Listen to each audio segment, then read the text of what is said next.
Hello, guys and gals, and this is episode 53 of Vlog Friday or Vlog Friday. Now, as always, we'll be talking about some topic not covered by the points that we usually cover. And this will be disappointment. Now, I'm sure that no one is a stranger to disappointment because basically disappointment strikes everyone. First of all, let's define. It's always good to define these terms. At least in my interpretation, disappointment is a situation failing to meet up with our desires or things not happening the way that we would like them to. And sometimes this is like a daily occurrence, or it can be. In other words, disappointment affects different people different ways at different times because everyone is unique. One example that I will bring up, and then one of my own, is that I saw on my Google feed that I don't really know anything about Twitch. I know that it's free. A lot of people think you actually have to pay to watch Twitch, but you don't. And for a while, I actually had downloaded Twitch, and I think I actually made an account, but then I just deleted it because the account's still there. I just deleted the app just because I never really used it. I'm more into not into the whole live scene. Anytime I usually see the live icon next to somebody's YouTube thing, then I'm like, okay, well, I'll just watch that later because I find that with live streams you can't really go back. And then it's like, okay, so what's the point? Anyways, I did see that there was a Twitch streamer named Dish who purchased like a box of 30 Pokemon card packs. I believe they were EV Heroes, which is the Japanese equivalent of I think Evolution Skies or Evolving Skies, I think. Anyways, when she opened these on her Twitch stream, she realized they were open and that the cards weren't what they were supposed to be. I think they were like all energy cards and stuff like that, which is tragic because, when you spend that much money to buy something from Amazon, a user on Amazon, then you really expect to get what you purchased. But hopefully, I didn't read the whole article, but and I thought the article ended a bit abruptly, but hopefully she can report the seller for a fraud and maybe get her money back, I hope. But yeah. Anyways, I know that it was, I want to say it was 2013. It was a long time ago. And I was supposed to fly out of Peoria to fly down to Dallas-Fort Worth from PIA to DFW. And so anyways, I got a call on the way up there that my flight had been canceled. So yeah. So they were just going to schedule me for something different, a different flight on the next day, which was still okay. Anyways, what I find is that with disappointment, you can't really appreciate miracles unless you have disappointments. And that's probably just my opinion. I don't know if that's anybody else's opinion, but anyways, the next day I went to the airport super early, like 6 or 8 hours before my flight because it was the only way that I was going to get up there. And so there was this flight leaving, way earlier that was a direct flight, and it wasn't, they weren't going to stop in Chicago like my original flight, which was good because this was my first time flying at all, So, anyways, I ended up, there was one seat available, and so, of course, I took it. And I was able to, get down to Texas a couple hours before I was even really meant to, which was really, really nice. So, in that case, disappointment actually turned out to be the best. And I find that in most cases that with disappointment, at least where I'm concerned, I find that the right always prevails, as in um, positivity, positive things. Um, Things always basically happen the way they're supposed to, even if they're not the way we plan. Anyways, let's go over some of this because with disappointment, it's easy to fall into depression, and one thing that we can handle the symptoms of. Okay, we can handle the symptoms of depression by doing this. That's a better way to phrase it. Number one is do something you enjoy at least once a day. Make sure it's something legal, and I always have to put that in because certain states have certain substances legal and some don't, and stuff like that. I've never actually done any of those substances or anything like that, and I probably never will. But anyways, always make sure that if you do take medication, that it is prescribed or over the counter, and that it is a legit, thing. Anyways, also make sure that it is, excuse me, that's within your dietary wheelhouse.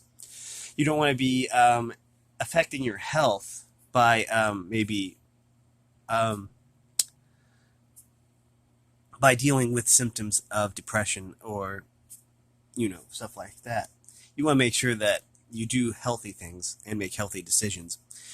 So yeah, diabetics aren't supposed to have sugar, so you shouldn't be chowing down on brownies unless they are sugar-free brownies. And if you have celiacs, then you probably shouldn't be eating gluten. And I hear there's lots of gluten in bread, but there's also a lot of gluten-free products now these days. So yeah, or it could just be something like watching your favorite movie or something like that to cheer yourself up. Again, that treats the symptoms, not the root cause. And overall, you need to treat the root cause. Number two is there is always someone who cares. And it might sound really simple to say that. I mean, sure, you can say that there's always someone who cares. But again, this really depends on worldview, along with basically situation. I would say that, you know, people who will always care are family. Um, but that wouldn't apply if your parents have passed away or if your family has passed away. So again, it is highly it highly hinges. If you can picture a door, focus on a door, and it hinges on situation. Um, as far as I know, anyways, at least people do have friends, whether they be online friends or real life friends, and most people I know actually have extended family too, and they'll always care as well. Um, but anyways, also it depends on your worldview. There's always the clergy also. A few bad apples, or maybe a lot of bad apples, kind of spoiled the bunch with that one. But for the most part, they they care, and also the support industry, which is psychiatrists and doctors and stuff like that. They always care too. Number three is if you are suffering from an affliction, there is no shame in seeking help, and that's true. It can be for mental conditions along with physical. I mean, if you break your arm, you're probably going to go see a doctor. It's just kind of a shame when you have a broken brain that a lot of people don't seek help for that and try to either self-medicate or find other ways around that.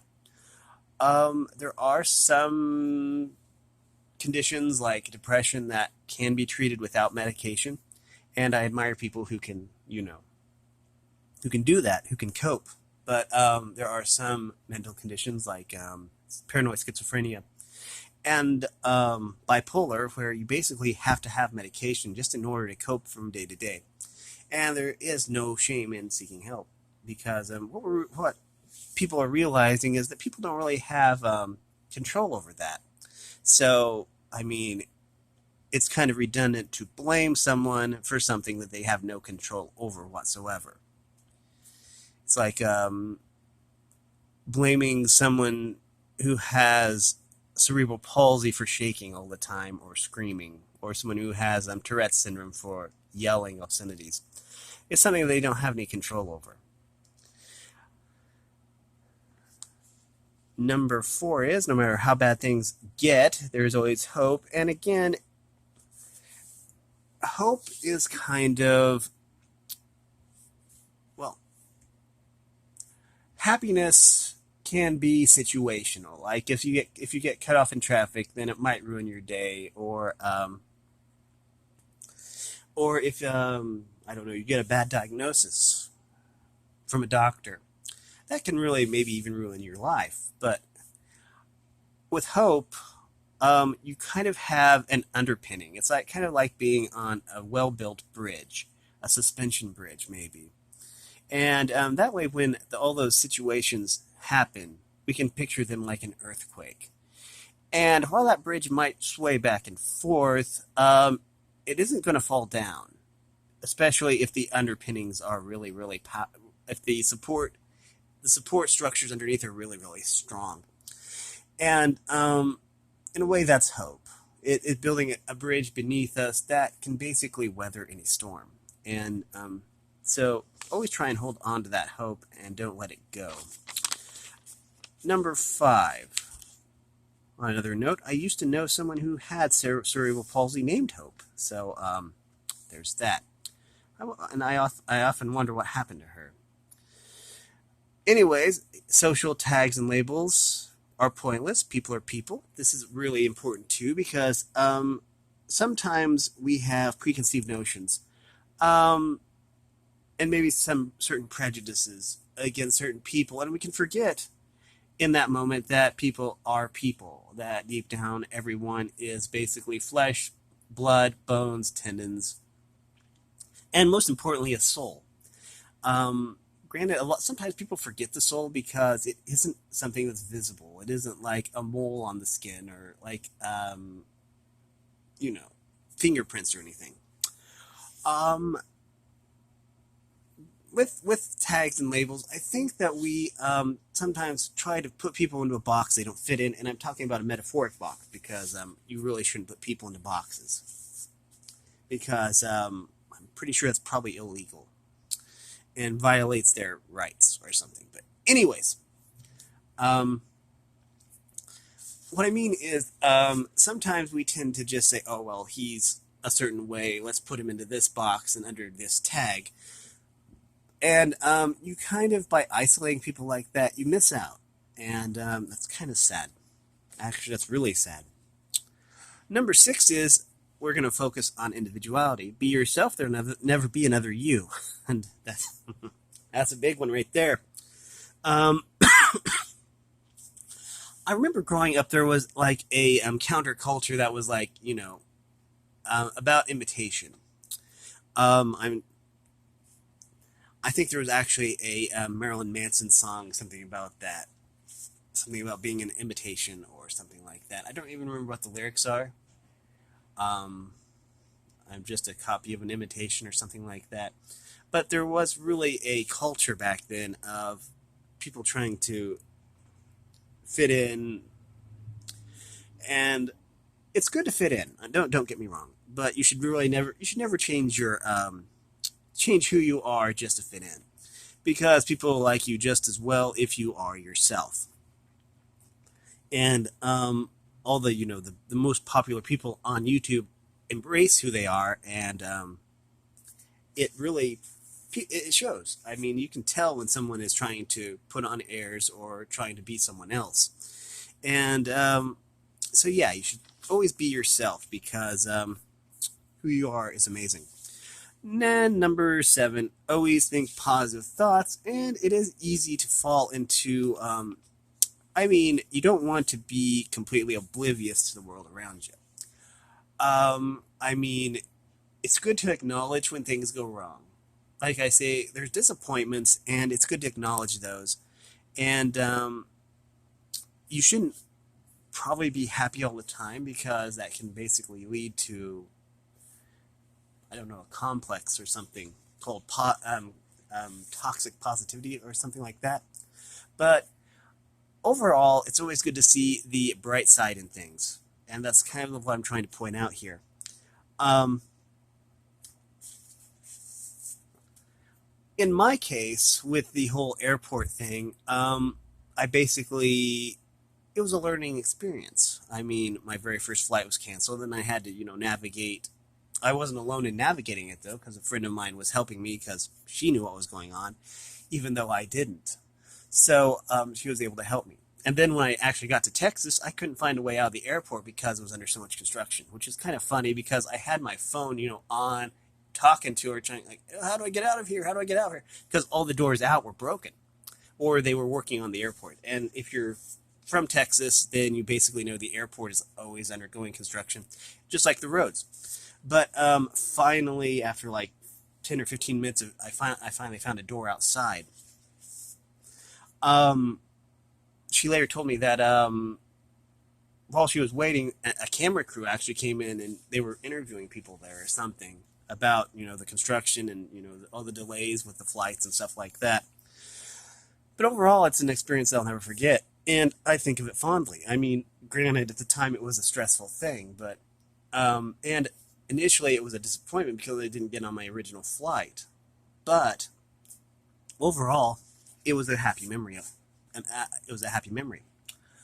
Anyways, but yeah, it's always good to see the silver lining in every cloud, and some situations may seem too bad to find that silver lining, but just keep trying. Um, I'm sure that you'll find at least one positive thing for every situation you're in. Now, I know some situations it's really difficult, like like if someone in your family that you were close to passes away, it's really hard to find positivity in that. But for me, um, when my mother and my grandmother died, they didn't die on the same day or anything. They actually died a couple of years apart. Um, I was reassured because my mom was a very brittle diabetic and also was recovering from cancer. Basically, she was cancer free after they did the surgery. They did a biopsy on the lymph nodes they took out, and she was cancer free. But I know that she really struggled with diabetes and stuff like that. And so what I found reassuring was that she wasn't suffering anymore. And the same thing goes for my grandmother because down near the end, she wasn't able to do much, and she was basically in a coma by then. So I wasn't surprised when she passed on.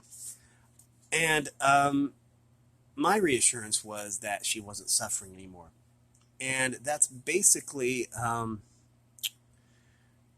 one of the things that I get, one of the things that I bring up anytime that I confront someone about death. Um, if someone you are close to or a loved one, passes away, then one thing that you can basically take solace in is that they aren't suffering anymore. Sure, they aren't here anymore, but they're not suffering. And to me, that's a big thing. And basically helps me cope. But anyways, looks like we went way over, but that's okay. I'm going to probably leave this video here then. And if this helped anyone, then make sure you like and subscribe and ring the bell so you know I upload. Also, want to support me in any way, if you want to join the Discord server, all information will be in the description below. And as always, thanks for watching, everyone, and have a great day.